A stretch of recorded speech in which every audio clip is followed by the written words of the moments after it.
오늘 저와 여러분에게 주실 살아계신 하나님의 말씀은 창세기 37장 18절에서 28절인데 그 중에서 18절에서 20절만 우리 같이 합독하도록 하겠습니다. 시작. 요셉이 그들에게 가까이 오기 전에 그들이 요셉을 멀리서 보고 죽이기를 꾀하여 서로 이르되 꿈꾸는 자가 오는도다. 자, 그를 죽여 한 구덩이에 던지고 모세가 말하기를 우리가 말하기를 악한 짐승이 그를 잡아먹었다 하자.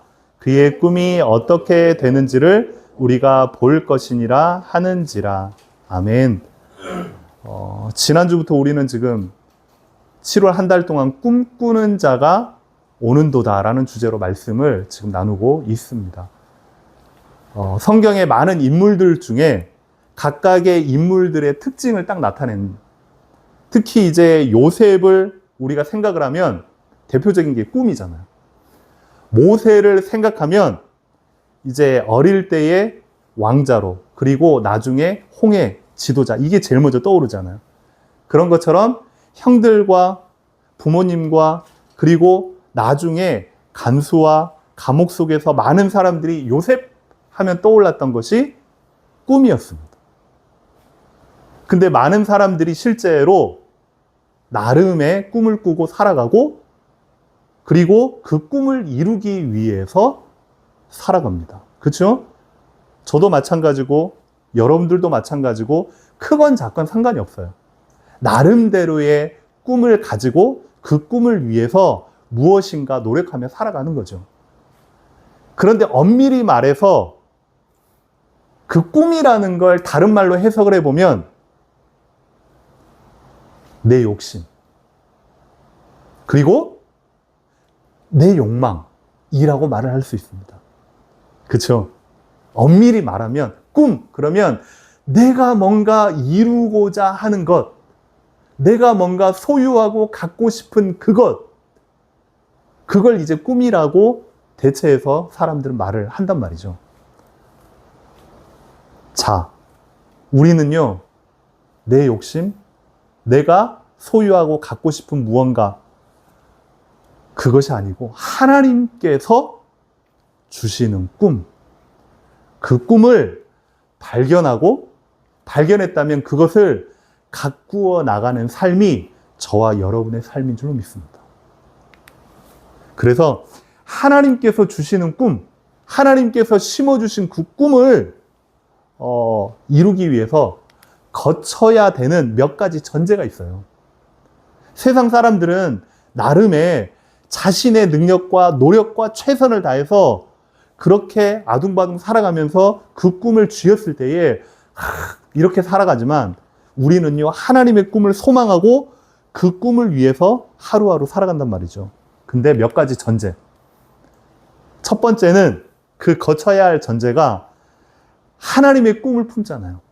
그럼 반드시 시련과 오해가 따릅니다. 세상의 꿈도 마찬가지겠지만 특히 하나님의 꿈을 꾸면 시련과 오해가 따릅니다. 그래서 많은 기독교인들이, 성도라고 하는 사람들이 이게 너무너무 힘들고 거부감이 들고 싫은 거예요. 왜? 하나님의 꿈을 품었는데 잘 돼야지. 그 잘 돼야지라는 그 기준이 내 욕심과 내 야망인 겁니다.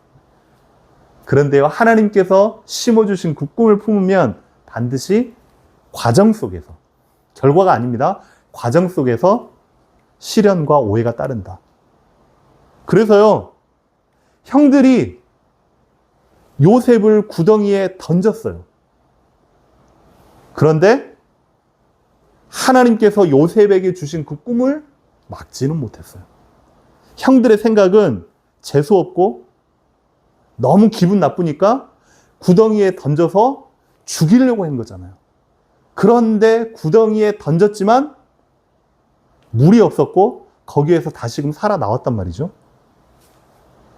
세상에서 시기하고 우리에게 질투하고 무언가 하나님을 믿는다라는 것 때문에 오해하고 시련이 있을지라도 그 과정 속에서 우리에게 심어주신 우리를 통해서 이루고자 하시는 하나님의 꿈은 막지를 못해요. 그리고 세 번째, 그 시련이라고 하는 것이 우리가 하나님께로 받은 그 꿈을 포기하게 하는 거 아닙니다. 오히려 그 모든 상황이 준비시키는 과정입니다. 이게요, 하나님께서 심어주신 꿈에 거쳐야 할 전제라는 것. 그러면, 우리가 하나님의 자녀요? 우리가 예수 믿는 그 하나님의 백성으로 살아가는데 왜 우리에게는 현실은 관계 속에서, 직장 속에서 내가 원하고 내가 생각하는 대로 풀리지 않고 순간순간 어려움이, 시련이 닥칠까? 과정이라는 것. 하나님이 여러분을 통해서 이루시고자 하는 그 부분에 결코 그러한 것들이 방해가 되지 않는다는 것. 그리고 반드시 감당할 수 있는 시험만 주신다는 것. 여러분들이 꼭 기억하시기 바라요. 그리고 두 번째, 그러면 하나님께서 우리에게 심어주신 그 꿈을 대하는 저와 여러분의 자세, 다른 말로 믿음의 자세죠. 우리는 어떤 태도를 가져야 될까? 그 꿈 때문에 겪는 시련과 어려움, 그것 때문에 낙심하지 말라는 거예요. 낙심하지 말 것은 내가 너와 함께 함이니라. 내가 너와 함께 함이니라. 그게 임마누엘입니다. 그리고 두 번째는 하나님은요, 우리가 평안하고 우리가 하나님을 의지하고 하나님을 신뢰할 때만 역사하시는 것이 아니라 우리가 가장 힘들고 답답하고 심지어 괴롭다고 고개를 흔드는 그 순간 가운데서도, 구덩이 속에서도 하나님은 여전히 일하고 계신다는 사실. 그걸 여러분들이요, 믿음으로 고백하는 겁니다. 그래서 사람들은요, 흔히 하나님이 주는 꿈을 가지면 시간이 지날수록 경제도 좀 풀리고, 그리고 우리의 삶도 무언가 나아질 거라는 이제 기대감, 그런 것들이 분명히 있단 말이죠. 그게 이제 나쁘거나 아니면 잘못된 거, 누구나 그래요. 저 또한 마찬가지예요. 하지만 하나님께서 주시는 꿈은요, 분명히 축복이지만 그 꿈이 이루어지기 전에는 반드시요, 시련의 과정을 통과하게 하십니다. 요셉은 하나님께서요, 놀라운 꿈을요, 허락하셨습니다. 그런데 그 꿈을 꾸고 난 뒤에 오히려 그의 삶이 좋아진 것이 아니고 더 어려워졌어요. 형들한테 그 꿈 때문에 미움을 받게 되고, 형들한테 하나님 주신 그 꿈 때문에 구덩이에 처박히게 되고, 하나님께서 주셨다는 그 꿈 때문에 심지어 노예로까지 팔려가 버린 겁니다. 혹시 여러분 그 글래디에이터라는 영화를 혹시 보신 적 있습니까? 저에게 있어서 인생 영화 5개를 꼽으라면 그 중에 하나로 들어가는 것이 글래디에이터. 와, 이게 지금도 제가 한 3번인가 본 것 같아요. 너무너무 재밌게 봤는데, 로마의 황제의 최고 총사령관이었는데 어느 날 나라의 그런 반역에 관련된 그것에 이제 연루돼가지고 갑자기 죽임을 당하게 되고, 거기에서 피해가서 이제 자기 고향으로 갔다가 자기 식구들 다 죽고, 이제 심지어는 겨우겨우 살아남았는데 노예로 팔려가게 된 겁니다. 한 나라의 총사령관이었다가 노예로 팔려갈 때의 그 기분, 이제 인생이 끝난 거죠. 평생 노예로 살다, 노예로 싸우다가 노예로 죽는 게 이 노예의 삶이었습니다.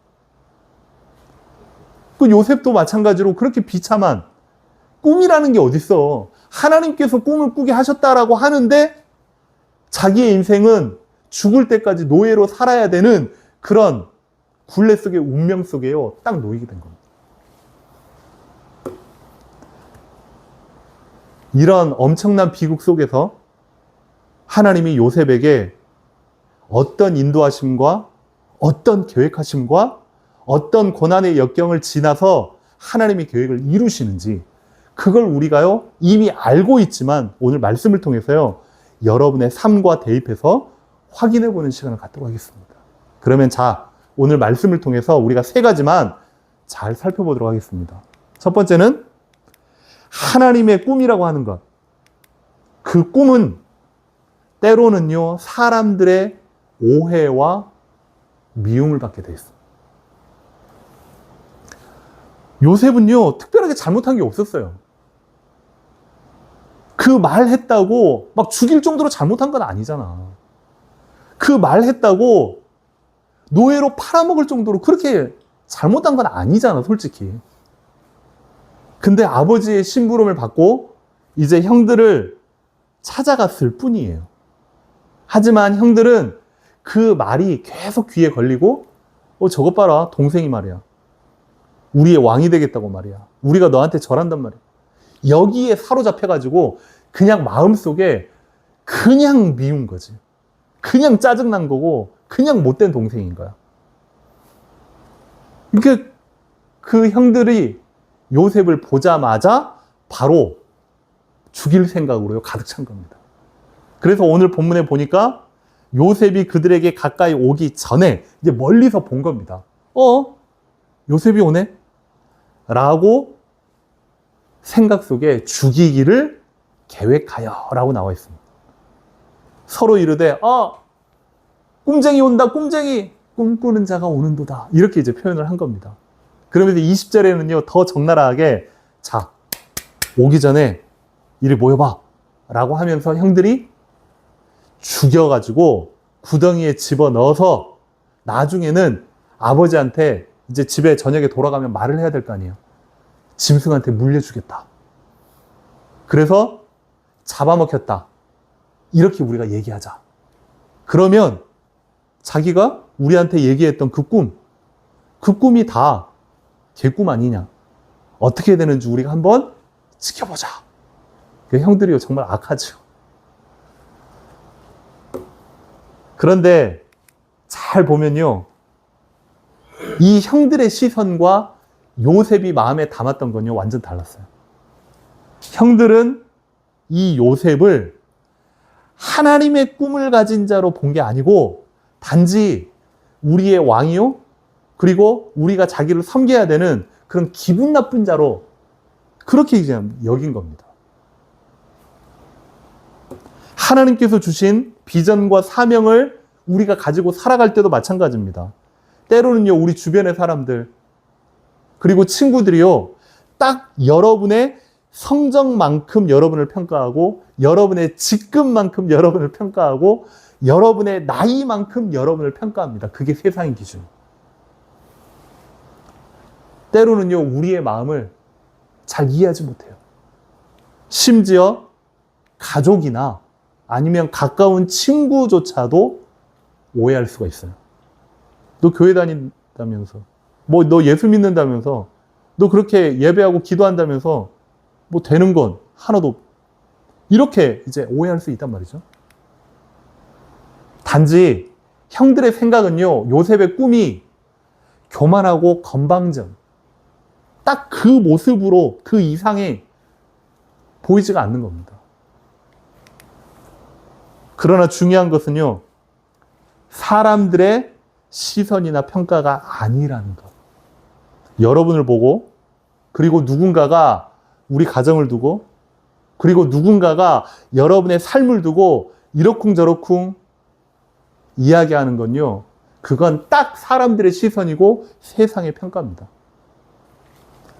참고는 해야 되겠지만 중요한 것은 저와 여러분이 바라봐야 될 것, 저와 여러분이 마음에 깊이 담아야 되는 것은 나를 향하신 하나님의 계획. 분명히 있어요. 그리고 분명히 허락하셨어요. 누구에게나 허락하셨어요. 그게 선명하게 보여질 수 있도록 기도하는 게 이제 우리의 자세인 거죠. 알 수 있도록 하나님 그 꿈을 우리에게 보여달라고 하는 거, 발견하는 것이 우리의 자세인 거죠. 사람들은요, 꿈꾸는 자를 비웃을 수 있지만 하나님은요, 그 꿈을 통해서 역사하시는 분임을 여러분들이 꼭 기억하시기 바랍니다. 자, 그러면 두 번째로요. 하나님이 우리에게 주시는 꿈, 그 꿈은요, 때로는 우리를 어려움과 곤란함과 시련의 구덩이 속으로 빠져들기도 합니다. 오히려 우리를 그렇게 인도하시기도 합니다. 그럼 우리를 하나님 욕하잖아요. 하나님 손가락질하고. 예전에 누가 그랬다더라? 이지선 씨라고 압니까? 지선아 사랑해. 너무너무 예뻤고 공부도 잘했고 그리고 교사를 꿈꿨던. 근데 어느 날 뺑소니 차량으로 인해서 갑자기 사고가 나가지고 온몸에 전신 화상을 입어가지고 얼굴이 완전 녹아내린 겁니다. 살지 죽을지도 모르고 수술을 갖다가 수십 번을 한 겁니다. 겨우 살았는데 얼굴이 완전 화상으로 망가져 버린 거예요. 그 가운데서 이 이재선 씨가 이 고백을 한 겁니다. 하나님을 욕했대요. 하나님이고 뭐고 예수고 뭐고 나 안 믿겠다고. 차라리 너무너무 고통스러우니까 나 죽여달라고. 병실에서. 그러한 과정 속에서 수술 가운데 시련 가운데 하나님께서 그 과정을 통해서 은혜를 주신 겁니다. 하나님의 계획이 무엇이지? 하나님이 나를 어떻게 사용하기를 원하시지? 그 전에, 사고 나기 전에는 교사로 많은 학생들을 가르치는 그걸 꿈꿨지만 이제는 똑같은 상황이지만 이제 자기의 모든 인생을 걸고 자기의 삶을 두고서 하나님을 증거하는 귀한 전도자로요. 전 세계를 다니면서 지금 강연을 하고 있어요. 때로는 우리를요, 시련의 구덩이로 하나님이 인도하실 때가 있다고요. 잘 보세요. 요셉은요, 꿈을 꾸었지만 그 꿈을 꾸고서 내 인생의 상승곡선이 아닌 오히려 구덩이로 나를 쳐박아 버리신 겁니다. 꿈 때문에 내가 구덩이로 처박히게 된 겁니다. 만약에 그 꿈을 안 꿨다면 그 꿈을 형들에게 이야기하지 않았더라면 구덩이로 처박히지 않았을 겁니다. 근데 하나님이 주신 꿈 때문에 구덩이로 처박히게 됐다니까요. 요셉은 분명히 이렇게 생각했을 겁니다. 그냥 웅덩이에 떨어져서 그냥 기어 나왔다가 아니라 여러분들이 한번 생각해보세요. 물이 없다고 할지라도 던져 넣었으면 발이 부러졌든지 아니면 휩쓸려가지고 여기 다 쓸려가지고 피가 철철 났든지 분명히 그랬을 거란 말이에요. 겨우겨우 살아 올라왔을 거란 말이지. 하나님 왜 나한테 이런 일이 생깁니까? 하나님이 꿈을 줬다며. 하나님이 보여주신 꿈인데 분명히 꿈을 주셨는데 왜 나를 구덩이에 빠지게 만드십니까?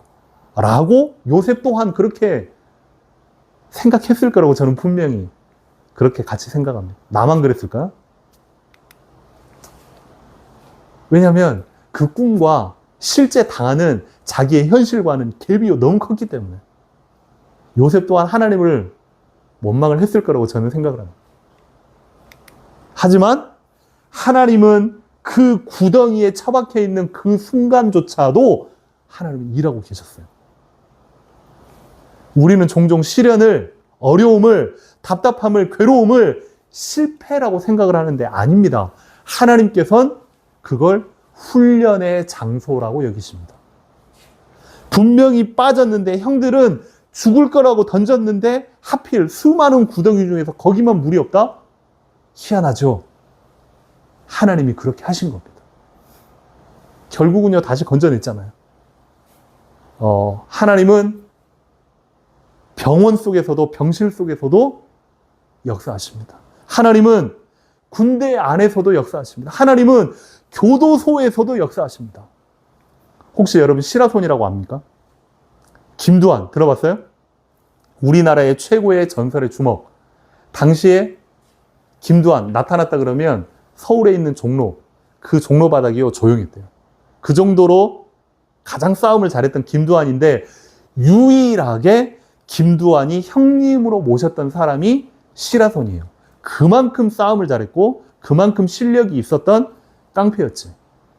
근데 나중에 세월이 지나고 김두한, 그 다음에 깡패들 잡혀가고 교도소 잡혀가고 시라손이도 이제는 소위 말해 다구리라고 하지. 깡패들이 와가지고 뒤에서 때린 겁니다.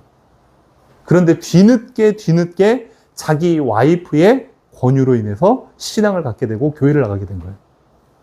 그러면서 하는 말이 이런 깡패, 그리고 주먹, 그리고 이런 교도소 안에서도 하나님은 나를 사랑하고 계셨구나. 뒤늦게 이제 집사님이 되고 시라소니의 아들이 지금은 목사님이 되셔서 목회를 하고 계십니다. 하나님은요, 시련이 시련으로 끝나게 두지 않습니다. 어려움은 끝나게 두지 않습니다. 여러분의 인생을 딱 그 자리에 멈추게 두지 않습니다. 지나가는 과정입니다. 반드시 하나님은 여러분의 인생 가운데 허락하시고 인도하시고 함께 하시고자 하는 그 꿈을 반드시 이루십니다. 구덩이는 끝이 아니라 과정입니다. 그리고 그 구덩이는 훈련의 장소였습니다. 만약이요, 광야가 없었다면 가나안은 없는 겁니다. 십자가가 없었다 그러면 예수님의 부활도 없었던 겁니다. 구덩이가 없었다 그러면 그 과정 이후에 총리라는 자리도 없었던 겁니다. 꼭 기억하세요. 꼭 기억하세요. 지금 우리가 이해할 수 없는 어려움을 겪고 있다. 하나님께서는 우리를 버리신 것이 아니고 우리를 준비시키고 계심을 꼭 기억하시기 바랍니다. 아멘입니까? 마지막 세 번째입니다. 여러분이 오늘 말씀 가운데 세 번째로 꼭 기억할 것. 하나님의 꿈은요, 여러분이 겪고 있는 그 어려움과 여러분 스스로 생각 속에 사로잡힌 그 답답함에 사라지지 않습니다. 왜? 하나님이 심어주셨기 때문에. 하나님의 꿈은 하나님께서 분명히 이루십니다. 나중에 28절에 보니까 이렇게 나왔습니다. 형들이 요셉을 이끌어 올리고 은 20에 그를 이스마엘 사람들에게 팔매 상인들이 그를 애굽으로 데려갔더라.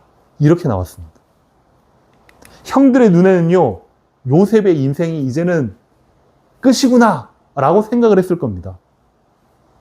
구덩이에서 건져내가지고 이제는 영영 돌아오지 못할 애굽의 저 멀리의 노예로 팔아버렸으니까 이제는 우리 집안에서 없는 사람, 우리와 관계 없는 사람, 아버지에게도 물려 죽였다라고 고백을 하고 인생이 끝난 걸로 이렇게 생각을 했단 말이에요.